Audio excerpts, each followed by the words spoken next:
Hello and welcome to the Westchester Knicks post-game wrap-up alongside my co-host Ian Sachs and our analyst Jersey Joe Archino. We are recapping the Westchester Knicks 109-91 loss to the Canton Charge. Ian, a fifth straight loss for the Knicks is something this team did not want tonight. It was evident with our talk with Darnell Jackson that this team is struggling to get past these losses.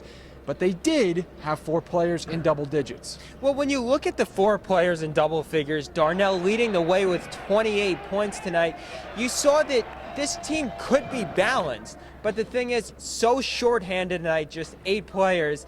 Balance in 8 players, that's a tough thing, especially in the D-League. Playing without their floor general, as I like to call him, Andre Barrett, the Knicks struggled to get going tonight.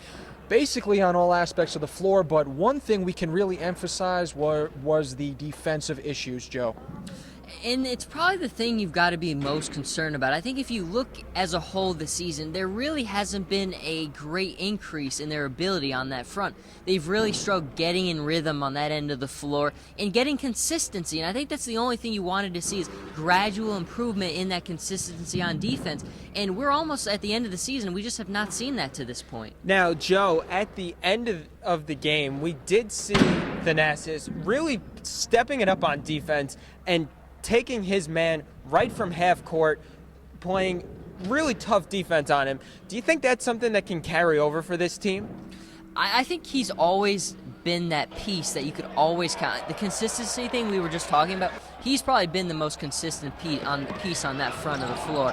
And it's always brought big energy and big plays, but when you struggle getting in rhythm on those other ends of the floor, it really takes away from that. And just not being able to find that total consistency, I think, has been a big crux for the team. Speaking about Thanasis Antetokounmpo, as we talked about, he had 16 points, 11 boards.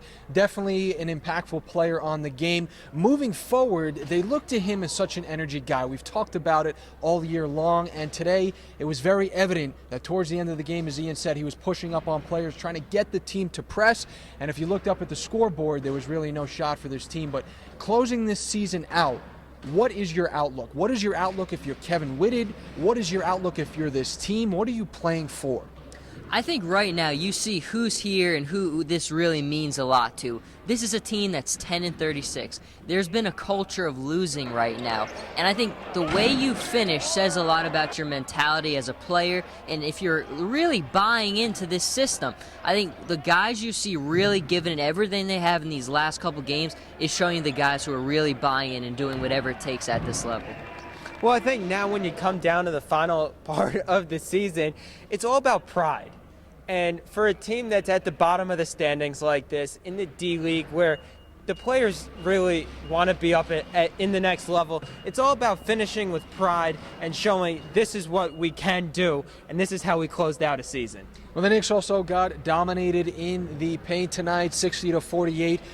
With points in the paint, so it was not easy to make any progress there. But this team moves on, and as you said, Ian, it is not easy in the D-League. You got a lot of players coming and going.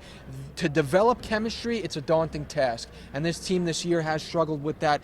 But moving forward, there are bright things for the future of this team. We've seen a lot of good players come in and out. We've seen Deron Lamb, who stepped into a role this year recently. He had double digits tonight up on the board for his point total. And, it's not easy. And that's one thing that when we look at players and we ask them, we as commentators and people, as fans, looking on, we really can't understand the difficulty it is for a player to come into a game day in and day out and know they're going to lose. And Darnell Jackson, very frustrated after the game. He knows that he has to rally this team and hope for some optimism. Like, it's frustrating, like sometimes, like, you just have to keep my head down and just try to, make sure I keep myself sane, so I can try to play hard for my teammate.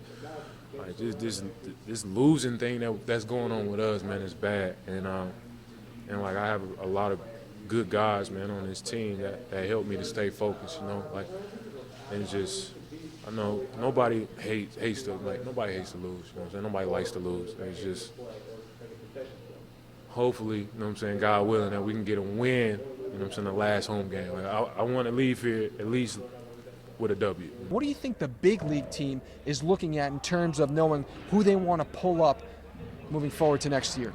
Well, I think the biggest thing is when you're in the NBA, everything is so much more effortless. The defense is more effortless. The offense is almost automatic. So you really want to look at guys who just show that they have that skill set on both ends of the floor. Now, we have a lot of guys on this team like the Nazis who are very good defenders. And I think in my philosophy has always been defense is a mindset, offense is a skill set. Everyone can buy in on the defensive end, and your offensive skill set can develop. I think that's the biggest thing we see from the Nazis is that offense still needs to develop, and it can develop, but the defense is there, and that's got to be the thing that gets you most excited is he has that high intensity, that energy that can change a game on the defensive front.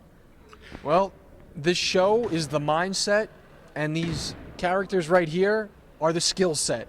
Ian Sachs, Jersey Joe, Archino, Anthony, Carlo. That was a great way to end the show, if I must say so myself. We'll see you next time, folks.